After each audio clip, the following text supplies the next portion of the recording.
Hi, my name is Mandolin Royal, and I'm here for Tornado's Thursday update.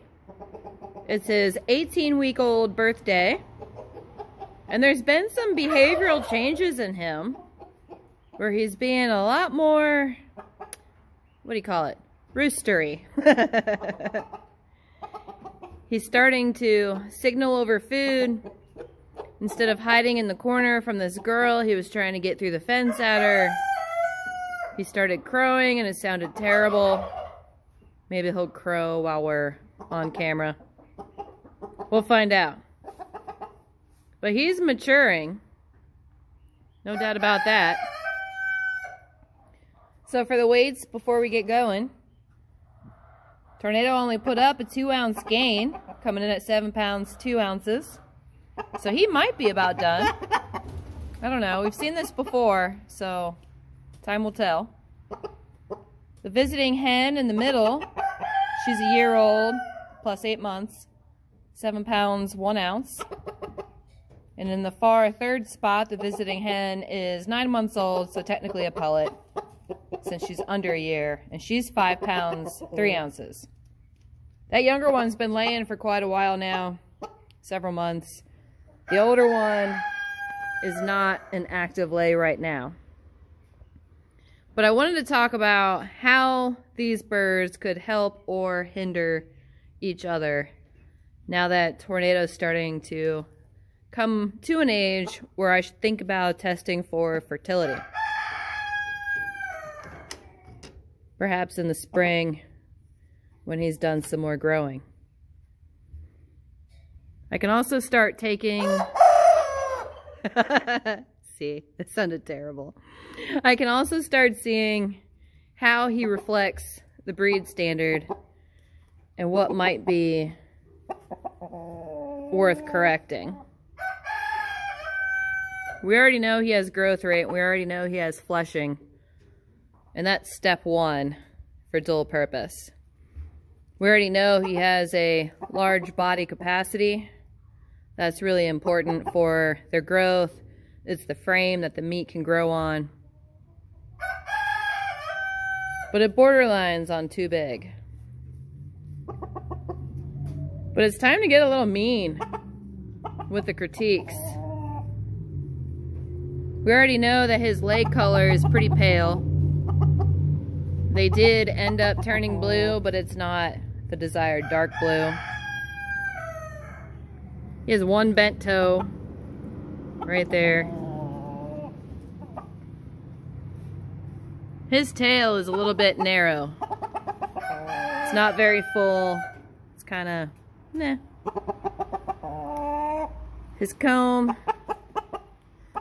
there's a set of conjoined spikes when they should all be individual spikes. There's a lean to it on the back of that blade. His earlobes didn't develop any white, so he's a red-lobed bird. His eye color is that orange leaning towards yellow. It's a bit light. His beak is white. There's no bluing. But his wings are nice and tight. Those came in pretty good. His stance is pretty good. For his bulk, he's pretty balanced as far as his body goes. He still has feathers growing in, so we'll see. But he's never going to have a big, flashy tail. So this older hen, she's the one that is a similar weight to him. She's only 1 ounce different. And she has that weight because of her body size, her length, her depth, and her width gave her the shape to put meat on. And when you handle her, she feels meaty everywhere. She could help Tornado a lot with leg color.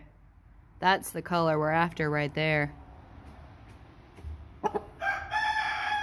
She does carry her tail a little high. I've never seen it low.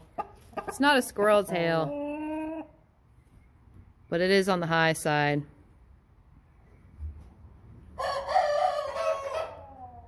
She did get color on her beak, but it's not quite blue.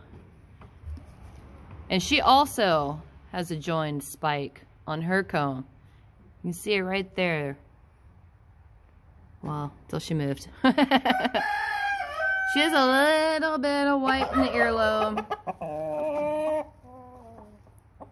But I don't like how narrow her tail is. So she's not going to help the offspring have better tails. But she will absolutely give us some big table birds. If these two birds got together and had kids, we're going to get meat out of that arrangement. We might get lucky and have the traits align in just such a way that we can pluck a bird out of that group to keep for breeding. We might see improvements in there, but it's not going to be the bulk of the hatch. But man, will they grow. There's some value in that. But it's not going to get us much closer to the standard traits. So this other hen, Pullit, rather, she's only 9 months old. She's almost 2 pounds less in weight compared to this girl. You can see it. There's a difference in height for sure. Lengthwise, they're actually pretty similar. This one has a history of escaping over my shoulder, so we're gonna see how this goes. Don't escape. We just want to see you.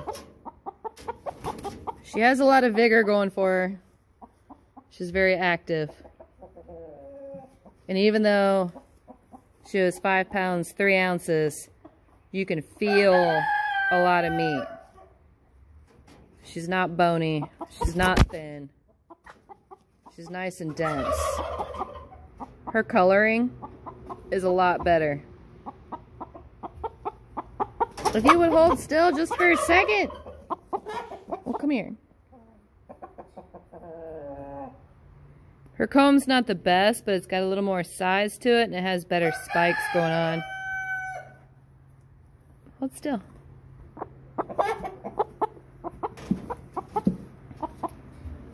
Also of note is the color difference. Both of these birds are absolutely filthy. And this one's been dust bathing in peat moss. And this one's been dust bathing in sand. I didn't expect a color change with peat moss, but it's there. I would expect to see offspring a little more in line with breed standard from the smaller hen. And we're still going to get meaty birds from that, but they're probably going to dress out a pound lighter than the other ones. I don't know. If I'm going to be testing fertility from Tornado, I can play around with this kind of stuff and use girls that generated questions. So this one generated the questions of, would we get the white earlobes? Would we get more correct combs? She's a little narrow in the tail too, so I'd have to look through the offspring. But she has good body width. So we're going to get wide bodies from that. But a pretty good portion of them are going to be the smaller stature. Whereas this one, we're probably going to get some higher tails. Her tail transition is different. It's not such an abrupt rise to the height of it. She carries it a little bit lower. Because she's totally freaking out right now. Neither one of these birds want to be in here. But see how her tail just kind of sharply rises. And it's like that more often than not. If I put her back in the pen and watch her, it's usually in that neighborhood of a tail set. She has a nice, gentle slope to her tail transition. But look at the difference in facial coloration. So the older lady, she's not an active lay, and that shows in her coloration. When they're in active lay, they're going to be bright red, like the younger one. These girls don't know each other either. I'm glad they didn't explode into some drama because they came out of different pens. Tornado really wants to get to know them better now that he's feeling his hormones. So far, he's been nothing but respectful to me. And I was worried. Sometimes when you've raised them to be friendly and they get those hormones, they'll flip the script on you and get pretty mean because they're confident around you.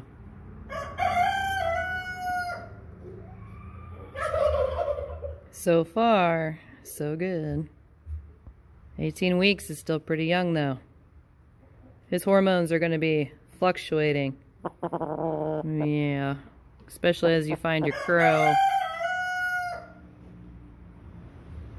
We'll see what he's like more at that 24-week point. I wish you had a bigger, thicker tail. This tail's puny.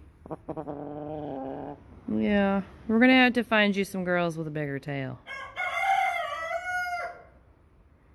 But that's his update. That's some of the breeding theory on a couple of the girls I could choose for him. Since this one's an active lay, I could set her aside for 3 or 4 weeks and let her clear out the boys' contribution that she's been running with, and then set her up with Tornado. See if he knows how to do that job. Yeah. We'll find out. Still more growing to do. He's not finished. But the growth rate's going to be different. Now it's going to be coming into his hormones, finishing up his feather growth. His comb might get a little bigger. We'll see. But I don't think either one of these girls would be a bad idea. And based on what's different about them, I can kind of get an idea of what to watch out for in the offspring. But I might get some pretty promising offspring out of that too. I don't know. I'd have to hatch and see.